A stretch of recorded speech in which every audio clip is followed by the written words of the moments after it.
কাঁচা পাট রপ্তানি বন্ধের প্রতিবাদে খুলনায় বিক্ষোভ ও সংবাদ সম্মেলন।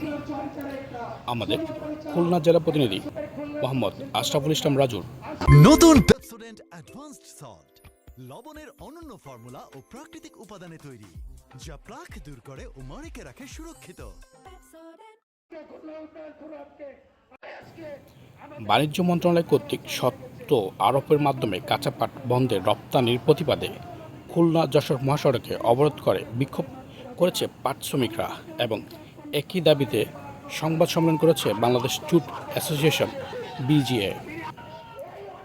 সংগঠনটির নেতৃবৃন্দ জানান, অভ্যন্তরীণ চাহিদা পূরণের পর অর্জিত পাট রপ্তানি করে বিপুল বৈদেশিক মুদ্রা অর্জিত হলেও 2025 সালে সেপ্টেম্বর থেকে শর্ত আরোপের কারণে কার্যরত রপ্তানি বন্ধ রয়েছে। এর ফলে দেশে প্রায় 40টি জুট প্রেস হাউস বন্ধ হয়ে গিয়েছে। লক্ষাধিক শ্রমিক কর্মহীন পড়েছে এবং কৃষকরা পাটের ন্যায্য মূল্য থেকে বঞ্চিত হচ্ছেন।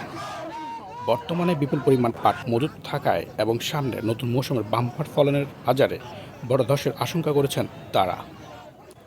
এমত অবস্থায় কৃষকের স্বার্থ রক্ষা, শ্রমিকদের কর্মসংস্থান সচল রাখা এবং দেশের পাট খাতকে ধ্বংসের হাত থেকে বাঁচাতে কাঁচা পাট রপ্তানির উপর অর্পিত শর্ত দ্রুত প্রত্যাহারের দাবি জানানো হয়েছে। একই সাথে শ্রমিকরা সাবেক পাট উপদেষ্টার বিচার দাবি করেন।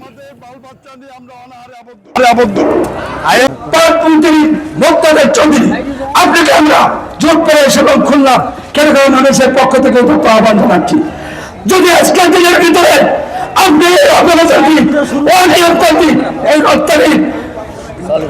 রক্ত আমরা রক্ত দিতে শিখেছি, আমাদের প্রজন্মের রক্ত এই রাজপথে বসিরকে যদি অ্যারেস্ট না করা হয় আমাদের এক দফার দাবি চলবে এবং আমাদের অনতিবিলম্বে আমরা কাঁচা পাটকে শর্তযুক্ত রপ্তানি পণ্য তালিকা হতে অব্যাহত প্রদান করা না হলে আমরা সীমাহীন আর্থিক ক্ষতির মধ্যে পড়ব এবং ব্যাংকের ঋণগ্রস্ত হয়ে পড়ব। সেক্ষেত্রে সব দায় সরকারেরই বহন করতে হবে। কাঁচা পাট রপ্তানির উপর থেকে শর্ত প্রত্যাহারের জন্য আমরা একাধিকবার মাননীয় বস্ত্র, পাট ও বাণিজ্য মন্ত্রী জনাব খন্দকার আব্দুল মুক্তাদির সাথে সাক্ষাৎ করেও তাকে অনুরোধ জানালেও তিনি তাতে কোনো কর্ণপাত করেননি।